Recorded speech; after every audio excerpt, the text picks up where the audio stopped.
Jordan Mason hasn't had to carry in 3 weeks. He's averaging 5.6 yards per carry. What does he need to do to get back in the mix and earn your trust?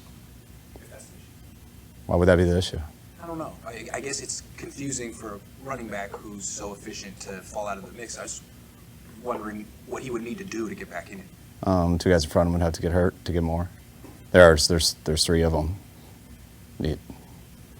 Yeah, when you're playing, I don't trust him or something. That's what I heard in the question, so I'm trying to figure out exactly what your question is. Okay, we'll try again. Why is he the third running back? Yeah, why would you give Mitchell the carries over him when Mitchell's averaging 2-something yards a carry? Well, we look at more than stats. Mitchell's our number 2 back. He's done some pretty good things here. Certainly. And JP's our 3. He's been our 2 at times, but that's how most cases are in the NFL. There were a lot of issues on defense against Jacksonville, but they did gash you on a few screens. I think it was on that one long drive. I saw that Mayfield threw a pretty nice one to Rachaad White. And is that a good part of their game, is screen games? I mean, you really have to watch out for. Yeah, I mean, everyone does screens, and it's about catching it at the right time. Some things we do on defense will, give some more opportunities to that. Guys have got us, but we're always expecting it. We expect it every week, and the success people have had, we know it's going to only come more, and it's going to keep coming more and more until we do better at it.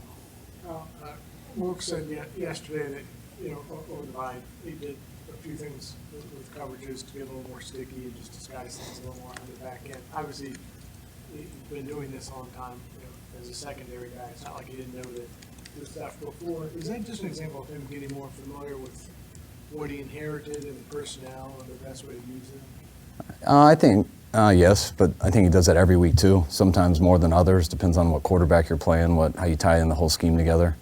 I think, we all get a ton of questions like that in our bye week, exactly what we've done and stuff, and so I think they answer those, but I think we make a little too much out of it. Just we're trying to answer those questions, but I also think he does that every night after every practice. And you're always looking how to tie that stuff together to give quarterbacks more problem, and it's something that evolves week in and week out and goes throughout the year.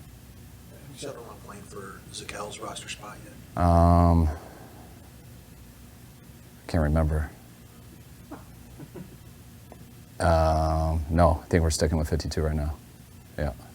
You mentioned the other day that you respect Baker Mayfield and what he plays quarterback. What specifically about him do you like?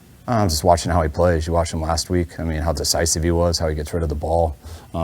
Every time that they had the right look on, he had zero hesitation when he had the wrong look on. He didn't hesitate. He progressed and didn't sit there and wait on some bad things. He's been getting rid of the ball as fast as anyone in this league, not taking sacks. I think he only has 4 turnovers, 4 picks, when he also is not scared to let it go at all. He can throw that ball. He can take 3 hitches and throw a late 60 yards down the field, and he also has a knack for making plays with his legs. You talk about decisiveness a lot. How important is that for a football player regardless of position?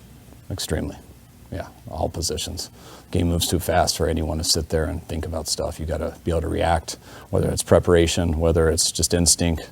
But it's not many people are successful in this league if they're not decisive. Thanks, John. All right, thanks.